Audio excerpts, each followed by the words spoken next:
Hello! In this video I will show you how to install Chat GPT widget on Google Pixel 3a.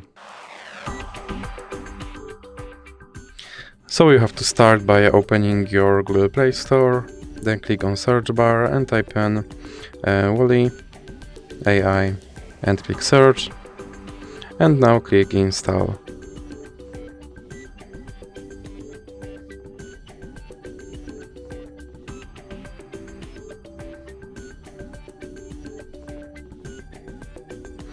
Now you can click open,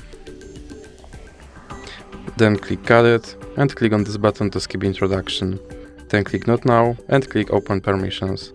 Then you have to select AI assistant and click here to allow this app to display over other apps. Then you can go back and go back again. Now you can click start, and as you can see right here there is my Chat GPT widget, and I can open him and I can tell him to do something.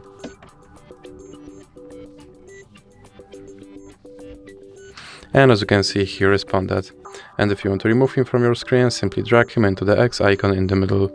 So that's it for this video. If you liked it, please remember to leave a like and subscribe.